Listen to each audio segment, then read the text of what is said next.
본격적으로 다시 넘어가서 진행을 하겠습니다. 시간이 많이 지나갔네요. 잠깐 보면.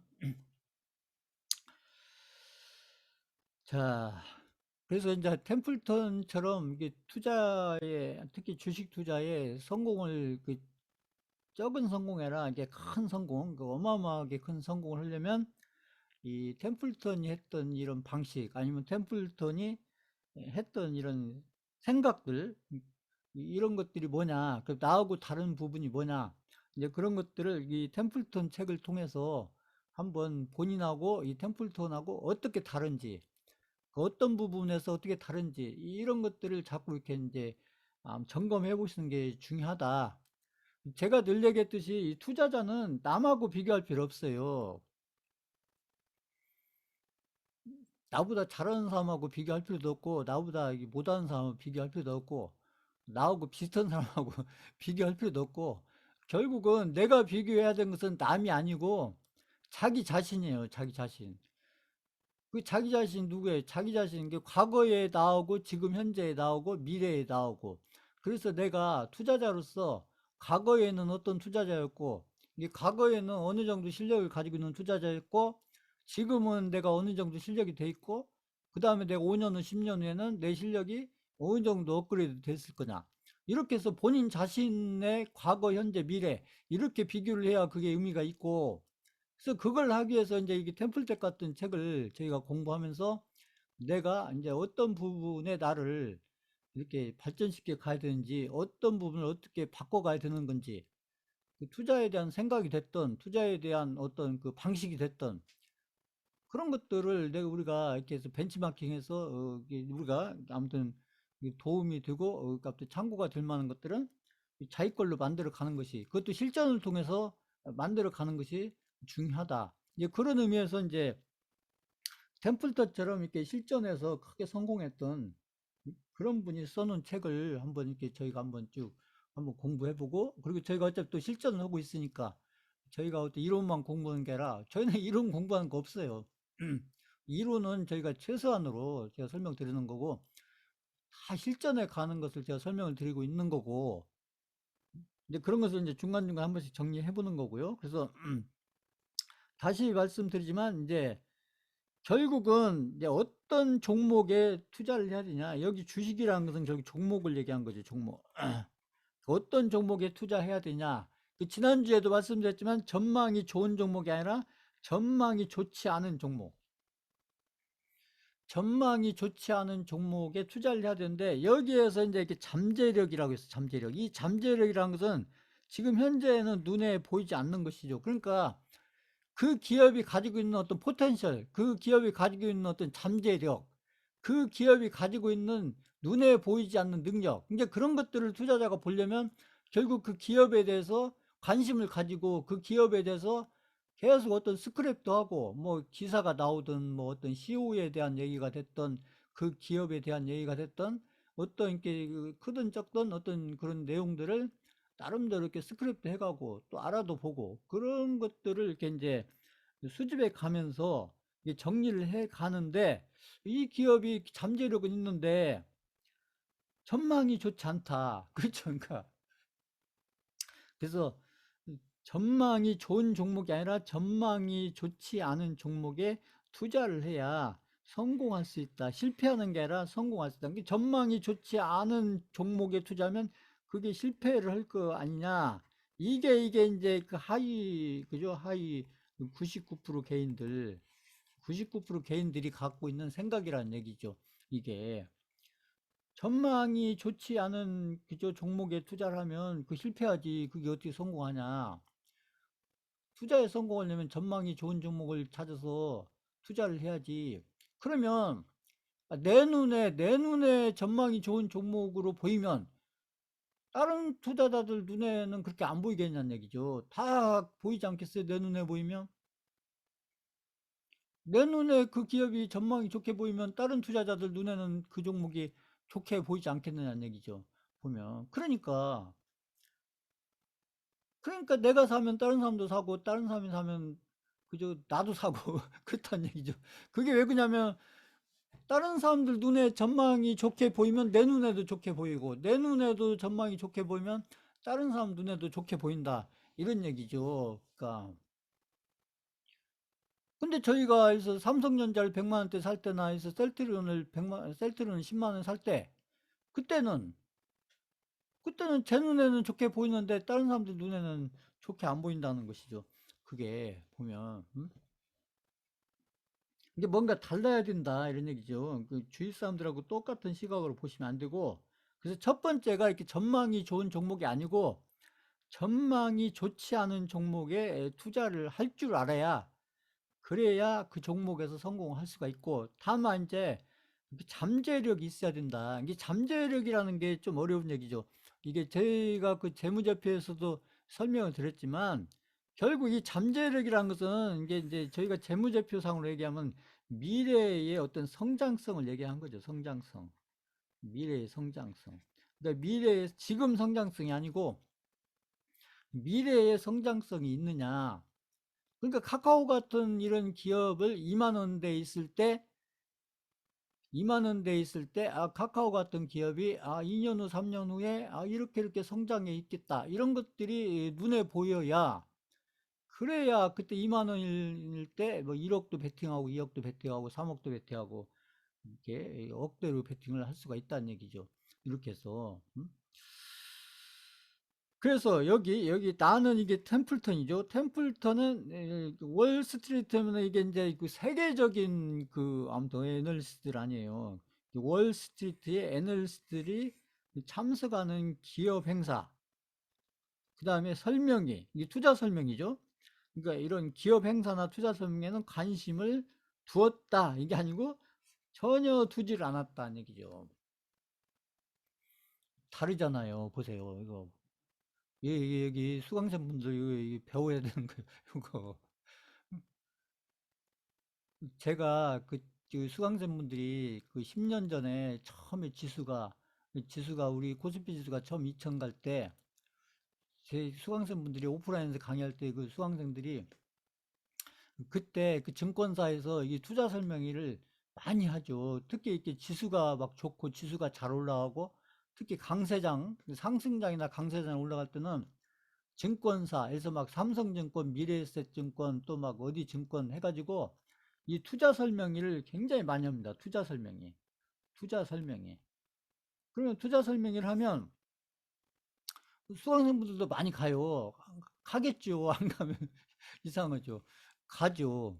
그 수강생분들이 가면 이렇게 설명회만 듣고 오면 괜찮은데, 이게 투자 설명회를 갔다 올 때마다 종목이 몇 개씩 들어요. 종목이 몇 개씩. 한 개도 아니고 몇 개씩. 투자 설명이 갔다 오는 데마다 종목이 몇 개씩 들어요. 몇 개. 그래가지고 투자 설명이 몇 군데만 다녀오면 종목이 몇십 종목이 돼 있어요. 몇십 종목. 몇십 종목. 투자 설명이 몇 군데만 다녀오면 그냥 종목이 막 30종목, 40종목, 50종목 막 이렇게 늘어요. 그러면 그 종목들이 또 이렇게 잘 올라가냐? 아니에요. 사가지고 막 손실이 나고 또 손실이 커지고, 막 그 종목도 한두 종목이 아니고 막 몇십 종목 사는데, 저희처럼 종목을 바닥권에 사는 것도 아니고, 그냥 어디 설명회 가가지고 이 종목이 좋다, 그거 왜 좋은지 또 설명하죠. 그럼 들어보면 또 맞죠. 그럼 다 사는 거예요. 그래서 사가지고 이제 한 달 있고 두 달 있고 3개월 지나고 이렇게 하다 보면 계좌가 점점점 막 주는 거죠. 계좌가 마이너스 10%, 마이너스 10%, 마이너스 30%. 시장은 좋은데, 그때 그죠. 시장은 좋죠. 시장은 지수는 잘 올라가는데 본인 계좌는 자꾸 주는 거예요. 그것도 종목도 그냥 산 게 아니라 이렇게 투자 설명회 가가지고 듣고 좋다고 해서 그 종목들 샀는데, 사가지고 이렇게 한 달, 두 달, 석 달 이렇게 지나다 보니까 계좌가 자꾸 주는 거예요. 그럼 그걸 관리할 수 있냐? 관리 못 하죠. 그 저한테 이제 어떻게 했으면 좋겠다고 물어보는데, 뭐 제가 뭐 어떻게 하라고 하겠어요, 이걸. 본인이 결정해야지. 본인이 좋아서 산 건데. 자, 이런 거예요, 이런 거. 그래서 이렇게, 그래서 템플턴 같은 경우는 이렇게 월스트리트면 이게 그 세계적인 수준에 있는, 그렇잖아요. 세계에서 최고 수준에 있는 애널리스트들 아니에요. 그러면 개인 투자자들 같으면 이게 가고 싶잖아요, 이런데. 그죠? 돈을 내고라도 가고 싶잖아요, 돈을 내고라도. 이런데. 응? 근데 템플턴은 이런데 아예 관심이 없었다는 거죠. 그럼 어떻게 했다는 얘기냐? 자기 소신대로 했다, 소신대로. 이게 중요한 거예요. 여기 소신이라는 말을 저는 이제 본인들에게 주관이 있어야 된다, 주관. 그러니까 지금 여기 수강생분들도 지금 제 강의를 이렇게 듣고 또 실전도 하고 이렇게 하는 것은 다른 거 아니에요. 본인들의 어떤 이렇게 객관성을 키우기 위해서 하는 게 아니고요. 본인들의 이제 주관을 갖기 위해서 하는 거예요. 주관을 갖기 위해서. 근데 주관을 갖는데 그냥 자기 하고 싶은 대로 하는 이런 주관이 아니고, 이 주관이 자기가 하고 싶은 대로 하는 게 주관이 아니고, 이 주관을 통해서 본인들이 본인들 주관을 가지고 이게 미래에 본인들의 주관에 의해서 미래에 성공에 있을 주관을 갖는 게 중요한 거예요. 본인들이 하고 싶은 대로 하는 게 주관이 아니고, 미래에서 5년 후가 됐든 10년 후가 됐든 20년 후가 됐든 성공에 있을 주관. 그러니까 보통 일반인들이 가지고 있는 어떤 주관, 그건 보통 본인들이 하고 싶은 대로 하는 게 이 주관이잖아요. 그런 주관을 얘기하는 게 아니고 그 반대죠, 반대. 하고 싶은 대로 하는 게 아니라 하기 싫어도 하고 싶지 않아도 하기 싫어도 하고 싶지 않아도 그렇게 내가 주관을 가지고 그 어떤 투자를 해가면, 아, 내가 5년 후에 성공해 있겠다, 10년 후에 성공해 있겠다. 이런 주관을 얘기하는 거예요. 이런 주관이 있느냐. 그 템플턴은 이런 주관을 가지고 있었다는 얘기고, 여기 수강생분들도 마찬가지예요. 수강생분들도 지금 제가 그래서 비트코인에 대해서 설명을 한다. 그러면 제가 비트코인에 대해서 어떤 주관적인 설명을 하는 게 아니고, 여기 수강생분들이 이 비트코인에 대해서 나름대로 어떤 주관적인 어떤 판단을 본인들이 이렇게 해가는 데 있어서 이렇게 도움이 될 만한 내용을 제가 어디서 찾거나 제가 이렇게 생각을 하거나 그러면 그런 것들을 제가 수강생들한테 설명을 해드리는 거예요. 어떤 비트코인에 대해서 어떤 객관적인 데이터나 비트코인에 대해서 나도 알고 너도 알고 이게 객관적인 거죠. 그렇지만 주관은 저 사람 주관 다르고 내 주관 다르고, 그 투자를 잘하는 사람의 주관이 다르고 투자를 잘 못하는 사람의 주관이 다르고, 그 세력의 주관이 다르고 상위 1% 투자자의 주관이 다르고, 그죠? 하위 99%의 주관이 다른 것이죠. 이 주관이라는 걸 잘 생각하셔야 돼요. 소신이라는 게, 소신이라는 게 이게 고집을 얘기하는 게 아니에요. 이 고집을 얘기한 거 아닙니다. 이 고집은 위험한 거예요. 제가 늘 얘기했듯이. 수강생분들한테 가장 위험한 게 이 고집 부리는 거. 고집. 제가 그 대선주 하면서도 그런 얘기 여러 번 했잖아요. 고집 부리시면 안 된다고. 시장에 맞게 흐름에 맞게 유연하게 대응을 해가야 된다. 그래서 선택할 때는 또 과감하게 선택할 줄도 알아야지만 또 버릴 때는 또 과감하게 버려야 된다. 왜? 상황과 흐름이 그렇게 바뀌게 되면 내가 그걸 자꾸 고집을 부리고 있으면 안 된다. 이런 얘기죠. 그래서 투자가 잘 안 되고 투자를 해서 열심히 노력하고 막 아무튼 본인이 엄청나게 남들이 막 두 배, 세 배 노력을 하는데도 나중에 결과가 안 좋게 끝나는 분들은 바로 이 부분이에요, 이 부분. 이 고집을 부리는 거, 고집을. 고집을. 제가 그 대선주 하면서도 그 인맥주, 정책주 하면서 그저 비율을 가지고 계속 얘기했잖아요, 비율을. 6대 4도 얘기했다가 7대 3도 얘기했다가 8대 2도 얘기했다가 왜 제가 자꾸 그렇게 얘기했어요? 상황이 그렇게 바뀌어간다는 걸 저는 판단을 하기 때문에 수강생분들한테 그렇게 해야 됩니다라고 얘기하는데, 그걸 자기 마음대로 고집을 해서 그 거꾸로 온다. 해서 인맥주하고 정책주를 거꾸로 온다. 비율을. 그건 본인 고집인 거예요, 고집. 그것은 예를 들면 저희가 했던 것들 가지고 예를 들면 그런 게 고집인 거다, 고집. 그런 부분들이. 본인들이 해서 대선주에 대해서 경험이 많고 또 대선주를 해서 본인들이 막 해서 응? 3배도 벌어보고 5배도 벌어보고 막 몇 억도 벌어보고 이런 경험이 있으면 몰라도 그것도 아닌 상태에서 그냥 자기가 하고 싶은데 자기가 응? 그렇게 했었기 때문에, 그리고 내가 이 종목을 이렇게 사는데 내가 얼마나 노력을 했는데 더군다나 제가 막 10번씩 분할매수 하라고 이렇게 막 꼬박꼬박 하려면 그렇잖아요. 남들 힘들게 해놓은 건데 그 비중을 줄이려면 그죠? 그렇게 하고 싶지 않죠. 그 어떻게든지 그쪽에서 좋은 결과를 만들고 싶지. 그걸 제가 모르는 바는 아니지만, 이게 이제, 저는 이제 경험이 있어서 그렇게 얘기를 하는 거고, 본인들은 이제 고집을 부리는 거고, 그런 거예요. 그래서 이 두 가지가 엄청나게 큰 차이를 가져왔다는 얘기죠. 그 엄청난 큰 차이가 뭐예요? 그 템플턴은 크게 성공을 했고, 템플턴 아닌 사람들은 별것이 아니었다 얘기죠. 오히려 실패를 했다. 이 얘기를 하는 것이죠. 이쪽에서. 그 템플턴이 성공할 수 있었던 것은 바로 이 주관이 소신이라고 얘기는 했는데, 이게 주관이 뚜렷했다. 이게 주관이 이제 쉽게 얘기하면 주관이고, 조금 어렵게 하면 나름대로 이 템플턴의 철학을 얘기한 거죠. 철학을.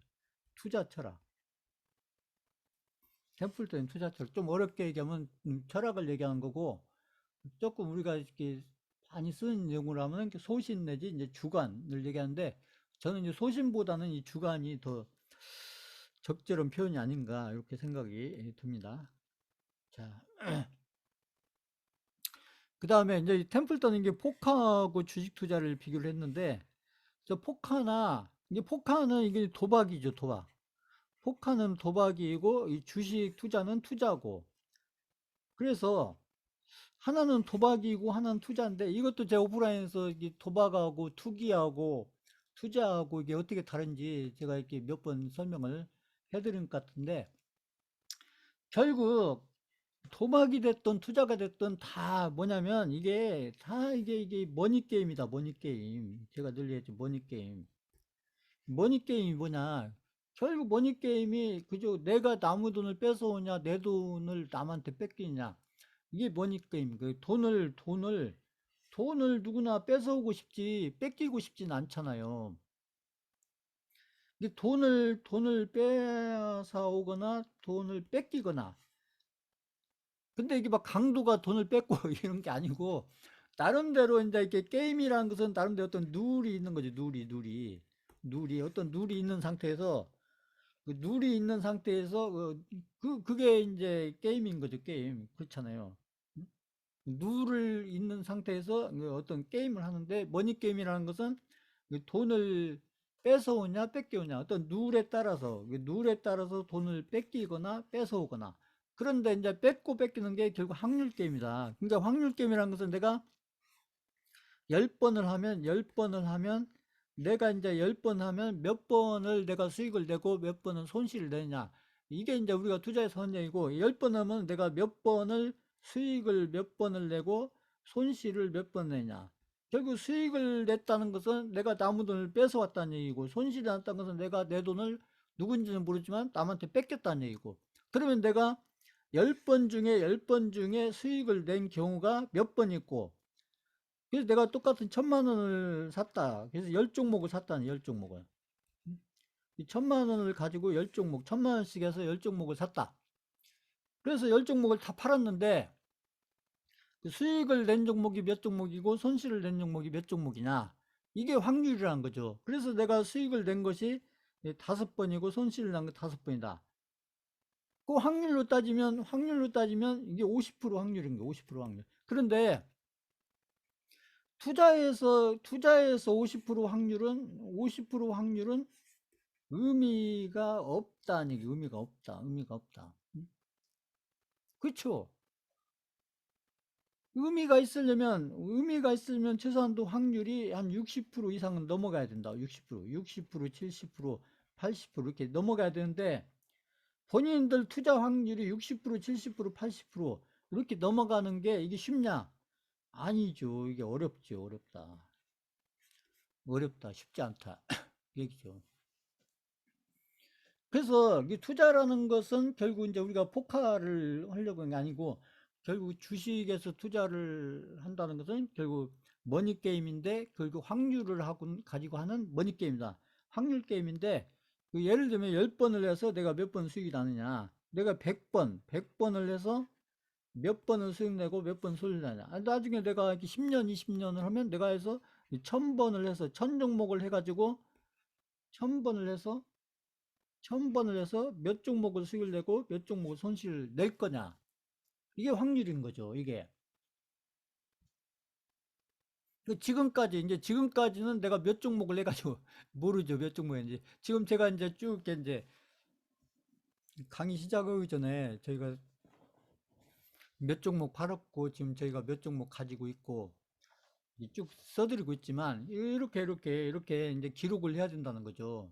제가 하듯이 이렇게 그래야 내가 그래서 100종목을 했으면 100종목을 했으면 거기서 몇 종목을 팔았고 거기에서 팔은 종목 중에서 몇 종목을 손절을 했고 몇 종목을 익절을 했고 요게 나와야 본인의 어떤 확률이 나오지 않겠어요? 보면은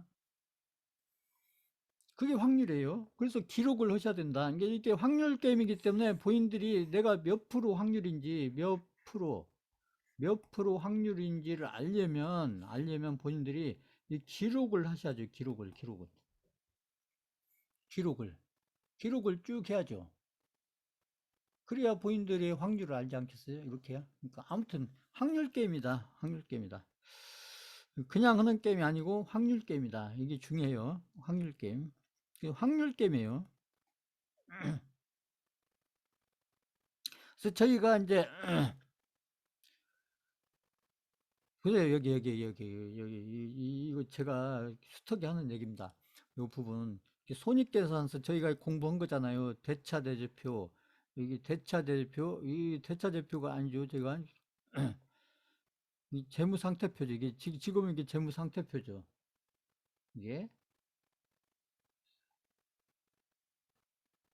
이 대차대조표. 이게 재무상태표입니다. 재무상태표. 이름이 바뀌었어요. 이게 과거에는 대차대조표라고 했는데 지금은 대차대표라고 하지 않고 재무상태표라고 합니다. 그다음에 현금흐름표. 현금흐름표가 중요하다고 했죠. 자, 언뜻 보면 이렇게 손익계산서, 그 다음에 재무상태표, 현금흐름표 저희가 공부했고 제가 그 카카오 가지고 이렇게 개략적으로 자세하게는 아니고 아웃라인만 이렇게 설명을 드렸는데 그 손익계산서, 그 다음에 재무상태표, 현금흐름표 이런 것들을 분석하고 분석. 그 다음에 이제 미시, 그 거시가 아니고, 이 거시가 아니고 미시. 이게 좀 어려운 얘기인데, 미시적인 경쟁을 적용해서 회계의 부정, 이게 잘못된 부분이죠.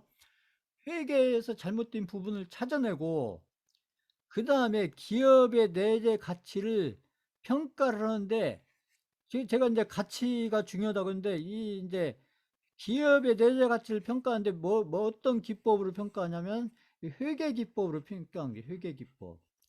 회계학에서는 이 회계에서는 이렇게 기업의 내재 가치를 이렇게 평가하는 이 방법이 있어요. 몇 가지 방법들이 쭉 있거든요. 몇 가지 방법들이. 그래서 이제 그런 방법들을 가지고 아무튼 이렇게 이제 이런 손익계산서나 그다음 재무상태표나 현금흐름표 이런 것들, 그다음에 이런 원리들을 적용해서 회계상에 뭐가 잘못됐고, 그다음에 기업의 내재 가치가 얼마고, 이게 내재 가치가 얼마고 이런 것들을 할 줄 아는 이 똑똑한 사람들, 우리가 똑똑한 사람들 이런 사람들이에요.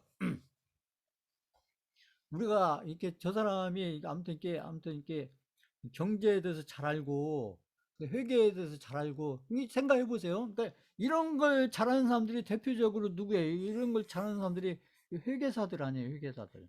그러면 회계사들이 그러면 종목을 잘 골라야 될 거 아닙니까? 종목을. 응? 그 회계사들이 돈 다 벌어야 되지 않겠어요? 주식시장에서. 근데 회계사들 중에서 진짜 종목을 잘 찾아가지고 그렇게 해서 그러니까 본인들이 이렇게 아무튼 본인들이 이렇게 연결되어 있는 기업 말고 본인들이 이제 본인들이 이렇게 본인들이 관리하고 있는 기업 말고 일반 기업들 있잖아요. 본인들이 관리하고 있잖아요. 연결되어 있지 않은 기업들. 그렇잖아요. 그런 기업들을 보고 진짜 좋은 종목을 아니면 좋은 기업을 이렇게 내재 가치도 이렇게 평가할 줄 알고 그 다음에 그 재무제표도 이렇게 잘 볼 줄 알고 재무제표도 잘 볼 줄 알고 재무제표도 잘 볼 줄 알고 그다음 기업 가치도 잘 평가할 줄 알고 그러면 좋은 종목을 잘 찾을 줄 알아야 되지 않겠어요? 그런 똑똑한 사람들은 많다. 적은 게 아니고 많다는 얘기죠. 많다는 거. 그런데 중요한 것은 이런 능력이 중요할 것 같지만 이건 투자에서 별로 중요하지 않다. 중요하지 않다. 이게. 요게 중요할 것 같죠? 요게 중요하고 진짜 이렇게 해서 종목을 찾을 것 같으면 회계사들이 돈 다 벌지 않겠어요? 주식시장에서? 응? 이런 거 회계사 분들보다 더 잘하는 분이 누가 있겠어요? 이런 부분들에 대해서. 물론 이제 회계사 분들 중에 주식을 잘하시는 분들도 있기는 있죠. 극히 드물긴 하지만 그건 이제 그분들이 회계를 잘 알기 때문에 주식을 잘한다기보다는 제가 봤을 때는 그분들은 주식을 잘하는 거죠. 주식을. 근데 거기에 이제 주식을 하는데 그 본인들이 하는 그 회계가 조금 도움이 됐겠죠. 그게 회계를 전혀 모르는 것보다 회계를 알고 있는 부분이 본인들이 그 회계를 모르더라도 어차피 주식을 잘 하는데 거기에다 회계까지 잘 아니까 그게 좀 도움이 됐겠죠. 이게 지금 제가 설명한 거 이해 가신다. 5번 쳐보세요. 5번. 지금 설명한 거 이해 가신다.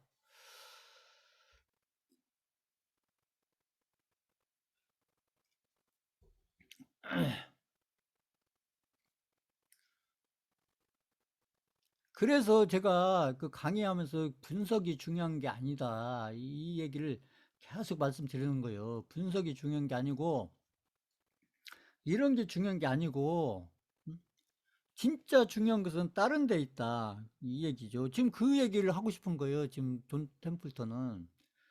언뜻 보면 이게 중요할 것 같은데, 이 투자에서, 종목 투자에서는 특히나 이런 것들은 생의로 중요하지 않다. 중요한 것이 아니라 중요하지 않다. 중요하지 않다. 요거. 이런 능력은 생각처럼 그렇게 중요한 것이 아니다. 자, 그럼 뭐가 중요한 거냐? 자, 또 나오죠. 자, 이 성공적인 투자자를 만드는 데 있어서 아니면 성공적인 투자자가 되는 데 있어서 정말로 필요한 것은 아까 그런 회계적인 지식이나 회계적인 어떤 기법, 회계적인 어떤 내용 이런 것들이 아니고 진짜 중요한 것은 뭐냐면 어리석은 행동을 않는 것이라는 얘기예요. 어리석은 행동을 않는 거다. 이게 뭐예요? 어리석은 행동을 않는 거다. 이게 뭐, 이게 고점에 매수하는 거죠. 고점에 매수하는 거. 좋아 보이는 걸 사는 거. 템플턴 얘기하는 전망이 좋은 거 사는 거. 전망이 좋은 것은 언제 나온 거예요? 이 고점에서 보면 항상 전망이 좋아요. 전망이. 제가 삼성전자 가지고 얘기를 많이 했잖아요. 삼성전자가 언제 전망이 제일 좋았어요? 500만 원 근처 갔을 때가 전망이 제일 좋았죠. 500만 원 근처 갔을 때.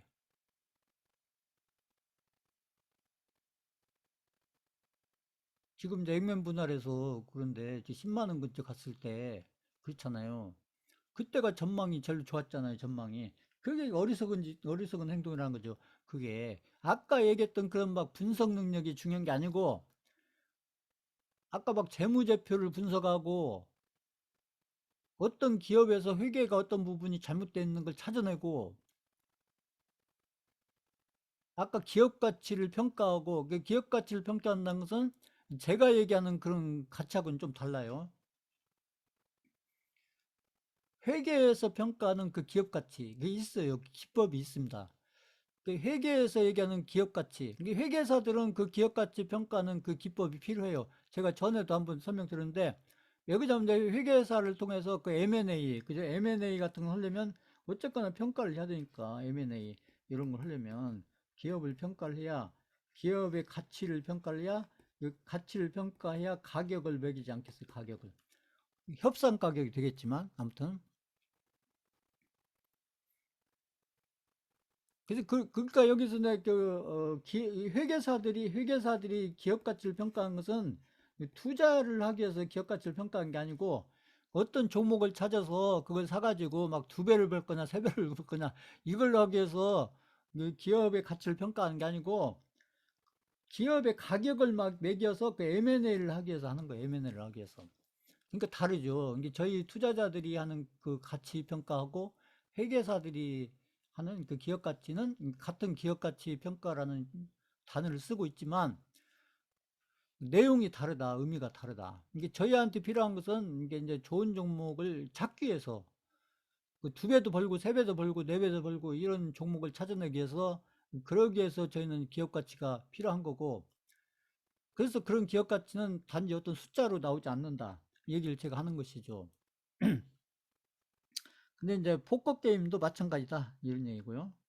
포커 게임도 마찬가지. 저희가 뭐 포커 게임을 공부하는 건 아니니까. 미국 사람들은 이제 포커 게임을 많이 하니까 이게 포커 게임에다가 비교해서 이 책을 쓴 것 같아요. 이게 한국 사람 썼으면 뭐 이렇게 고스트 뭐 이런 거에 비교해서 이 책을 썼을 것 같은데, 이제 템플턴이 미국 사람이다 보니까 포커 게임에다가 비교를 해서 이 주식 투자를 이렇게 비교를 하는 것 같아요. 그래서 이제 여기서 이제 템플턴이 하려고 하는 얘기는, 자, 보통 우리가 이제 고스톱을 치더라도 이게 예를 들면 이제 포커는 이제 아는 분도 있고 모르는 분도 있으니까, 고스톱을 친다면 그러면 이제 그내 패하고 상대방 패를 이렇게 분석하면서 게임을 하잖아요. 그죠? 고스톱을 친다 해서 3명이서 고스톱을 친다 그러면 내가 들고 있는 패는 어떤 건지 아니까, 그러면 이제 상대방이 들고 있는 패가 뭔지 이걸 알아야 되는데, 그것은 이제 상대방이 이게 판 돌아가면서 상대방이 그 내는 패를 보면 저 상대방이 어떤 패를 지금 들고 있겠다, 그것을 짐작을 하는 거죠, 짐작을. 그래서 이제 고스톱 실력이 뛰어난 사람일수록 그 상대방이 들고 있는 패를 그걸 읽는다고죠. 그걸 이제 이게 추측을 잘 하겠죠. 그런데 상대방과 나의 패를 분석하면서 이 포커 게임을 하면은 이게 이제 이게 승률이 됐든 확률이 됐든 이게 높아질 것 같지만 그렇지 않다는 거죠. 그러니까 나중에 이제 이렇게 이게 판이 끝나고 나서, 판이 이제 종료가 되고 판이 끝나고 나서 누가 돈을 제일로 많이 벌었나, 이게 중요하지 않겠어요? 누가 돈을 이 포커판을 통해서 누가 돈을 제일로 많이 벌었나, 이걸 이제 나중에 가서 알게 되는데, 그러면 나중에 보면 게임을 하면서 자기 패하고 상대방 패하고 이것을 분석을 이렇게 잘하는 사람이 큰 돈을 벌었을 것 같지만 그게 아니라는 거죠. 이게 주식에서 이런 부분이 비슷하다 얘기죠. 그것보다는 이제 포커 게임을 하다 보면, 고수도 마찬가지죠. 포커 게임을 하다 보면 이제 어려운 얘기인데, 이게 블러핑을 한다. 그건 뭐냐면 허세를 부린다, 허세가. 그러니까 사실은 예를 들어서 이게 고스톱 같은 것도 치다 보면 그러죠. 예를 들면 이제 내가 해서 뭐 이렇게 그래서 광을 3개 안 들고 있는데 그 광을 마치 한 3개, 4개 들고 있는 것처럼 그렇게 이제 그렇게 한다는 얘기죠. 이게 다른 상대방들이 봤을 때 마치 내가 이렇게 막 광을 한 3개 들고서 치는 것처럼, 사실은 광이 하나도 없으면서 자기 패에 광이 하나도 없는데 광이 한 3개 들은 것처럼 패를 막 한다는 거죠. 이게 이제 허세를 부르는 거죠. 그게 다 이제 그게서 내가 이제 아무튼 광으로 아무튼 그 뭐라 그래, 점수를 낼 것처럼 이렇게 하는데, 그래서 이 허세 부리는 거, 허세. 그래서 허세 부리는 것을 파악해서 그래서 판을 키운다는 거죠. 이제 허세를 부리면서 판을 키운다, 판을 키운다. 그러니까 이게 우리 그 화투 가지고는 게임 중에서 이게 2장 가지고는 이렇게 버티기 게임 같은 거 해보셨나요? 그 보면. 자, 여기 버티기 게임 한 번이라도 해보셨다. 그 3번 쳐보세요, 3번. 화투 가지고 버티기 게임, 2장 가지고는 버티기 게임 해보셨다. 3번 쳐보세요, 3번.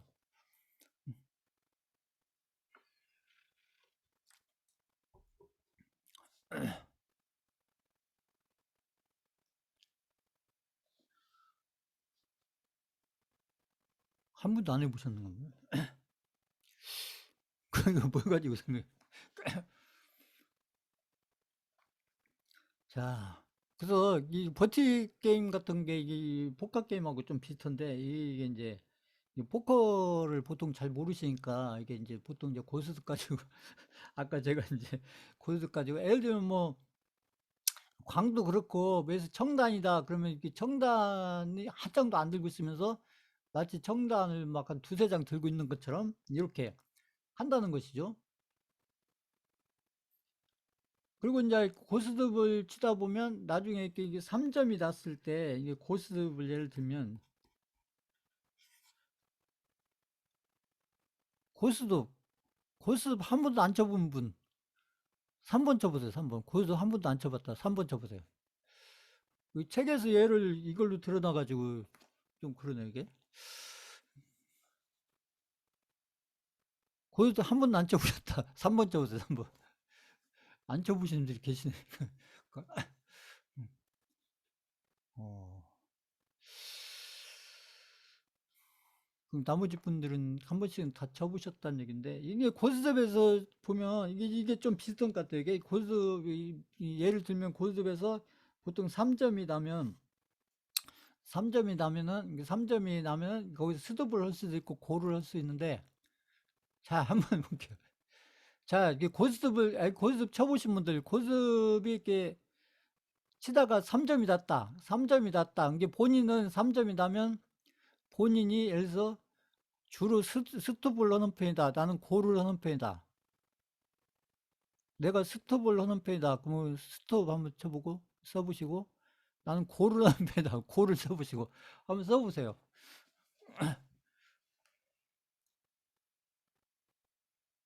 나는 주로 3점만 나면 난 스톱을 한다. 나는 3점 나면 그냥 무조건 고다.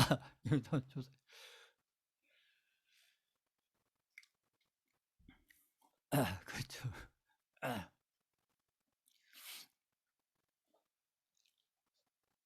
자, 이게요. 그렇죠. 예, 예.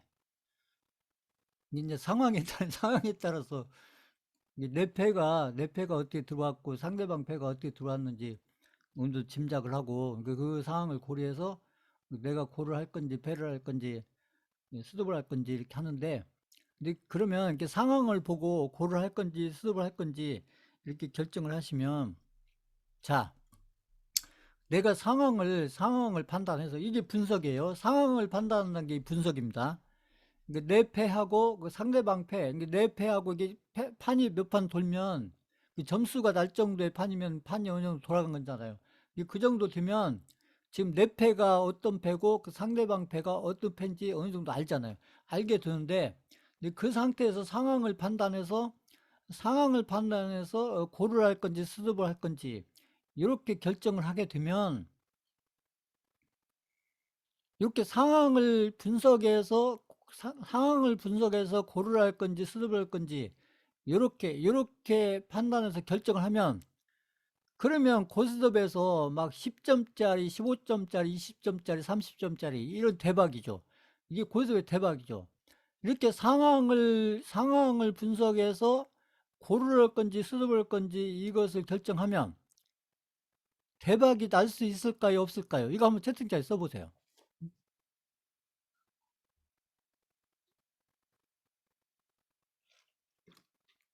제 질문은 이해 가세요? 제가 지금 무슨 질문인지.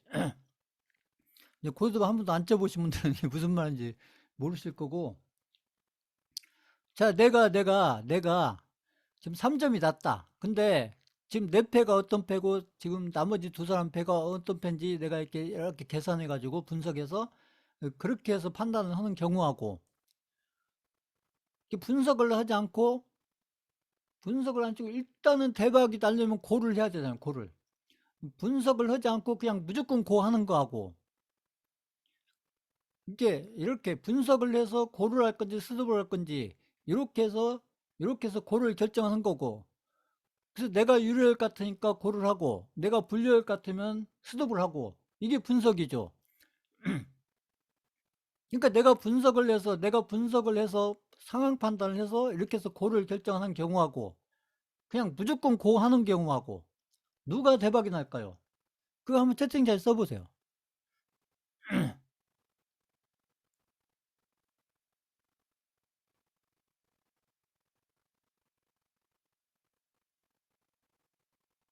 그냥 3점만 나오면 그냥 무조건 고 하는 사람하고 이렇게 분석해가지고 고일 건지 수습을 건지 해가지고 아 이거 고해도 되겠다 이렇게 해서 고를 하는 경우하고 누가 대박이 날까요?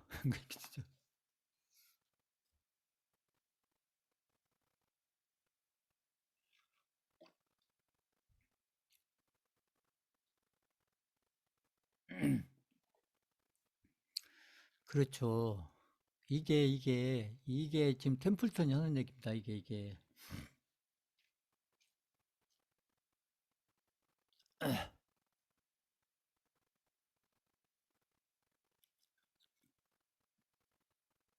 제가 경험을 봤을 때는, 여기 수강생 분들이 채팅창에 쓰는 거하고, 제가 경험을 봤을 때는 저는 반대거든요. 제가 경험을 봤을 때는 반대예요, 반대. 반대입니다. 자, 그 대박이라는 것은 내가 그날에서 밤새도록 고스톱을 친다. 그죠? 그 초저녁부터 그 새벽까지 그냥 고스톱을 친다. 그러면 대박이라는 것이 여러 번 나올까요? 대박이라는 게? 여러 번 나올까요?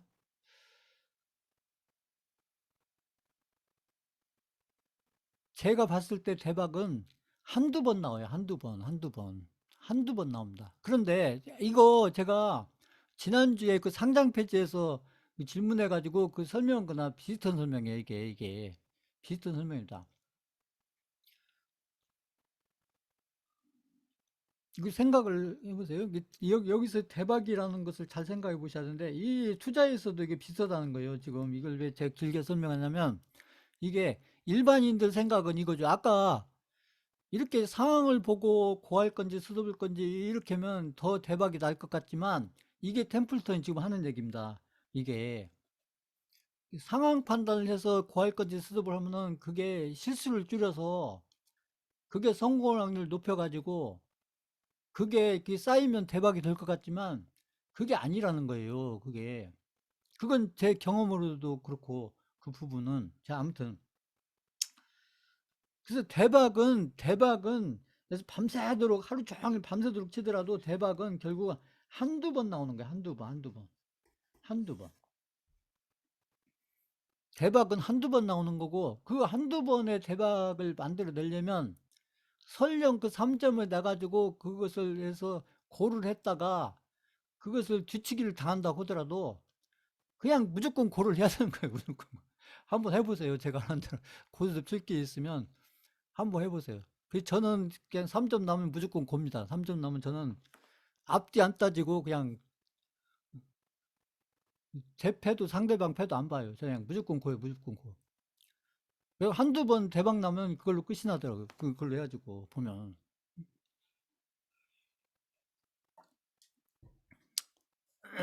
저는 그렇게 해서 대박을 여러 번 내봤거든요. 고스톱 치면서도. 이렇게 해서. 자, 아무튼 그래서 이렇게 분석하면서 하면은 이게 확률이 높아가고 대박이 날 것 같지만 그렇지 않다는 거예요. 이렇게 상대방이 허세 부리는 것을 잘 판단해서, 이게 패가 아니고 이 패를 분석하는 게 아니고 허세를 부리는지를 잘 판단해서, 이게 눈치죠. 눈치. 분석이 아니고, 이 앞에서 얘기한 이거는 분석이고, 지금 여기 템플턴 얘기한 건 눈치예요. 눈치입니다. 눈치. 그래서 눈치를 잘 채서, 그래서 상대방이 판돈을 이렇게 많이 올려놨을 때, 그렇죠. 상대방이 이렇게 허세를 부려서 판돈을 이렇게 많이 키워놨을 때, 이때를 기다렸다가 그때 결정적인 순간에 베팅을 해서 이때 큰 수익을 이게 대박이죠. 이게 대박. 이게 대박입니다. 음?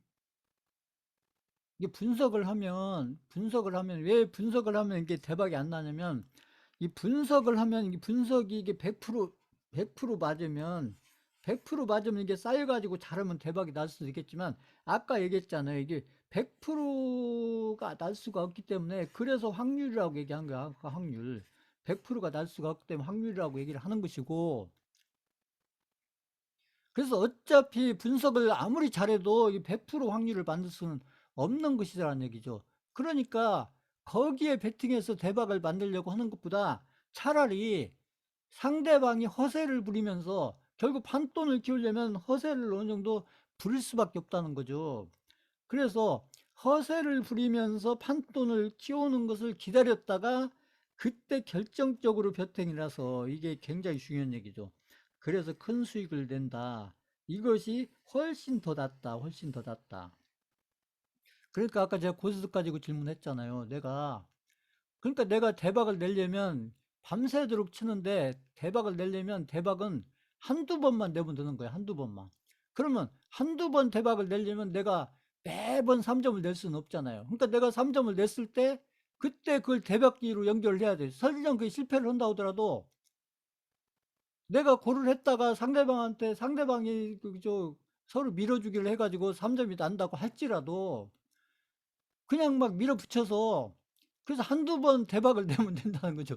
그래서 대박이 고수 같은 경우 대박이 날 때는 막 피박에다 강박에다 그래가지고 많이 나면 막 30점, 40점, 50점 막 60점, 70점 그렇게 나보셨어요? 전 몇 번 나봤는데 해가지고 그 왜 그런지 아세요? 이게 분석을 안 하니까 그래요. 저는 분석 안 해요. 저 고스톱 치면서 저 분석 안 합니다. 그 분석해가지고 뭐 잘 맞지도 않는데 왜? 한두 번 그냥 대박 나면 되는 거야. 한두 번 대박 나면. 이게 이게 성향입니다, 성향. 그러니까 이게 기술인 것 같지만 그게 아니라는 거죠. 이게 이 템플턴이 얘기한 거 요거 그 의미를 잘 생각해 보세요. 요거 이 강의 끝나고 나서 그 책 한번 읽어보면서 제가 여기 지금 요 부분 지금 설명하는 이 부분 여기는 지금 이제 포카 가지고 비교해서 설명하는데 저희는 이제 포카보다는 이제 고스톱을 아무래도 음, 게임보다는 이제 아무튼 취미 아니면 여러 가지 놀이 형식으로 이렇게 많이 하기 때문에 이제 고스톱 가지고 했는데 이제 고스톱 가지고 이렇게 이제 점수가 났을 때 그것을 대박으로 연결하느냐 못 하느냐. 근데 대박은 한두 번만 나오면 된다. 한두 번만. 한두 번만. 설령에서 5번 고를 했다가 5번, 10번 중에 10번 중에 9번을 실패한다고 해도 그건 뭐 3점짜리 10번 해봐야 뭐 30점밖에 더 돼요. 그러니까 보면 합친다고 해도 60점이고 어떻게 보면. 근데 뭐 그렇게 실패하기도 어렵죠. 그래서 반은 실패하고 반은 성공한다 하더라도 예를 들어서 10번을 해가지고 10번을 고해서 10번을 고해서 여기서 반은 실패하고 반은 성공한다 하더라도 다 실패할 수도 없잖아요. 그럼 5번 실패한다고 해도 3점짜리 5배면 뭐 15점밖에 더 돼요? 두 명 거 한다고 해도 30점밖에 더 되냐고요. 그렇잖아요. 계산해보면. 근데 그런 계산을 뭐하러 해요? 할 필요가 없지. 근데 오히려 대박 나면 뭐 50점도 나고 60점도 나고 막 그 이상도 날 수가 있는데. 자, 그러니까 이게 잘 생각해 보세요. 이 부분을. 자, 그 이해가 가시는지 잘 모르겠습니다. 그래서 이게 이제 투자도 그렇고 여기 이제 포카도 그렇고 이게 허세가 굉장히 중요하다는 거죠. 허세가. 이건 이제 블러핑이라고 얘기했는데 그렇게 해서 주식 투자도 마찬가지다. 주식 투자도 결국 이제 누군가가 이게 블러핑이라는 것은 허세를 부린다는 거죠. 허세를 부린다. 결국 주식 투자, 이게 주식 시장이 되겠죠. 주식 시장에서 어떤 종목을 가지고 누군가가 계속 허세를 부리는, 이게 이제 블러핑이면 이제 말이 어려우니까요. 허세를 부리는데 이 허세를 누가 부리냐? 결국 세력이 부리는 거죠. 세력이.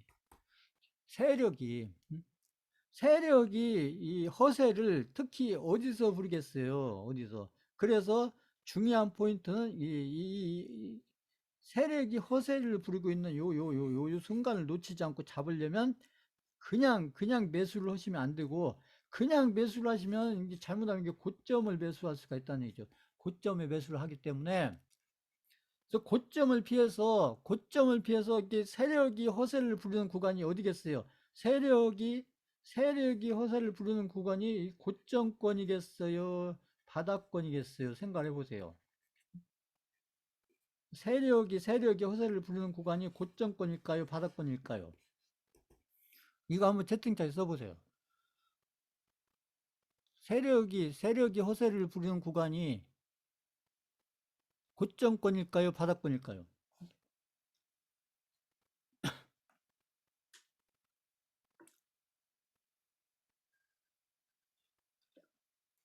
그렇죠. 세력은 두 군데에 다 허세를 부려요. 허세를. 세력은 바닥권에서도 허세를 부리고 고정권에서도 허세를 부린다. 그래서 세력은 이 허세를 부려서 바닥권에서는 개인들이 매수를 못하게 만드는 거고, 매수. 고정권에서는 허세를 부려서 개인들이 매수를 하게끔 만드는 거.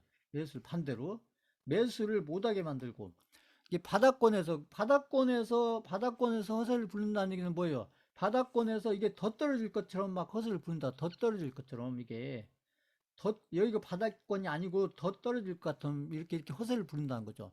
그리고 고점권에서는 어떻게 허세를 부려요? 이 고점권에 이미 다 와 있는데 이게 더 갈 것처럼 허세를 부른다. 더 갈 것처럼, 더 갈 것처럼 이렇게. 그래서 이런 데서 매수를 못 하거나 이런 데서 매수를 하면 안 되고, 그렇죠. 기다려야 된다. 특히 이런 데서 사시면 안 된다. 고점권에서 이 얘기를 하고 있는 거예요. 그러니까 그래서 지난주에 돼 있죠. 관망하면서 기다려야 된다. 그 다음에 여기 보세요.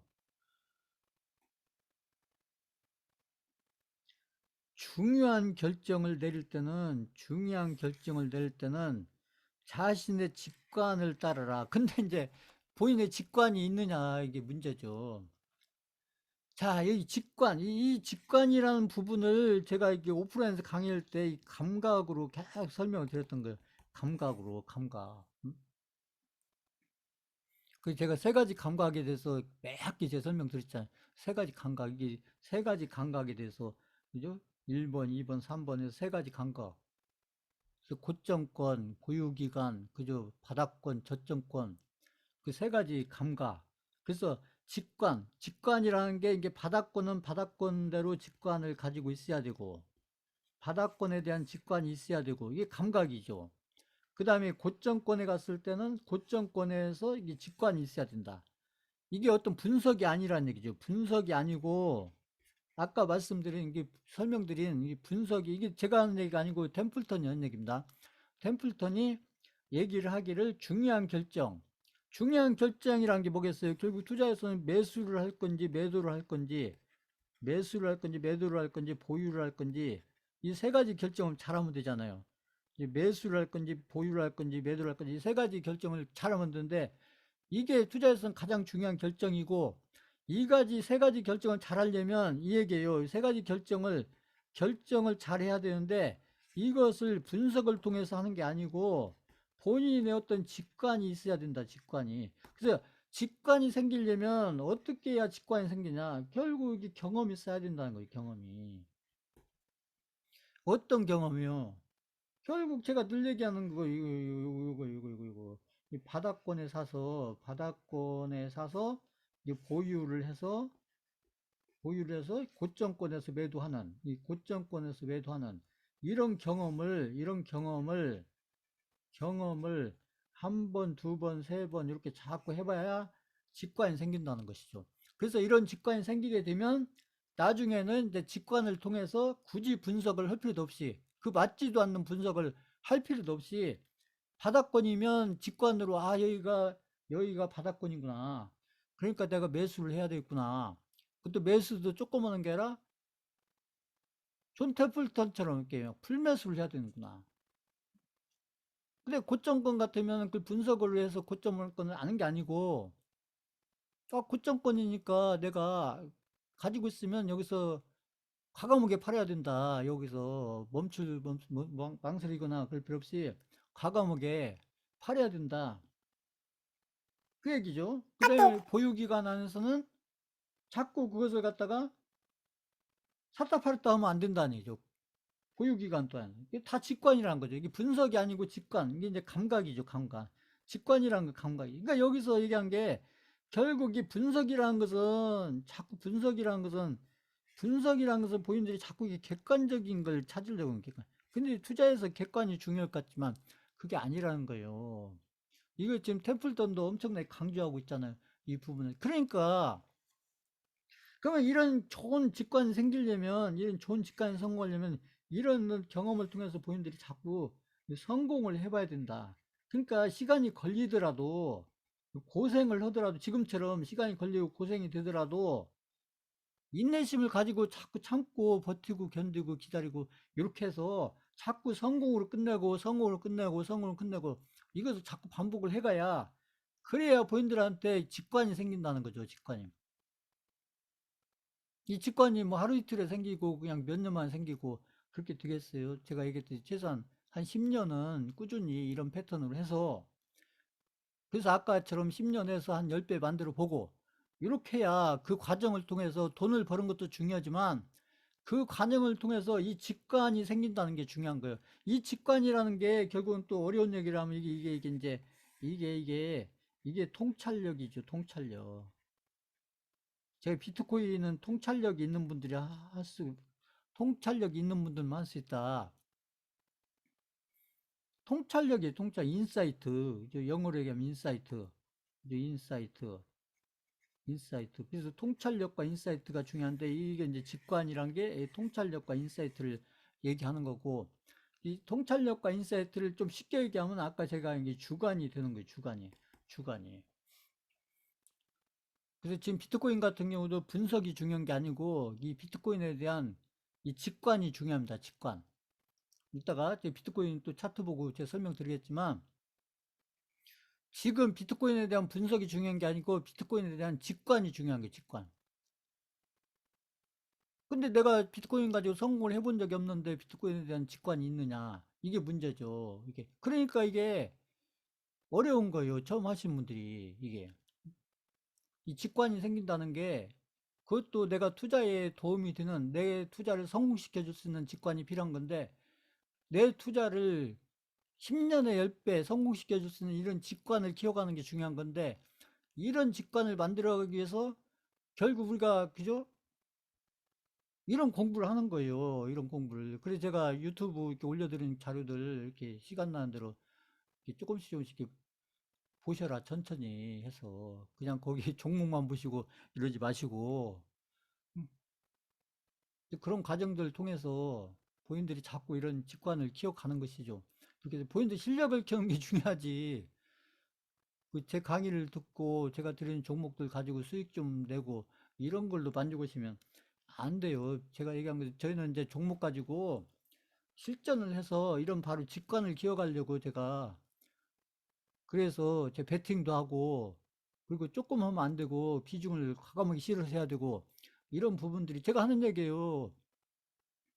어떤 한 종목을 그 1억 가지고 들어가서 1억을 벌어본 이런 경험이 있어야 거기에 맞는 또 직관이 생기는 거고 어떤 한 종목을 1억 원치를 한 번도 사서 1억 원치를 벌어본 적이 없는 분이 그런 직관이 생기겠어요? 안 생기죠. 이게 그 얘기입니다. 지금 그 셀트리온에서 1억 들어가서 1억을 벌어본 분들은 다음에 제가 또 좋은 종목을 주면 또 1억을 들어가서 또 1억을 벌 수 있는 그게 드는 거죠. 왜? 한번 경험이 있기 때문에. 그게 직관이 되는 거예요. 경험이 있기 때문에. 그렇지만 그 경험이 없는 분은 또 거기서 막 분석하겠죠. 제가 그랬잖아요. 대선주 종목 들면서 분석하지 마시라고.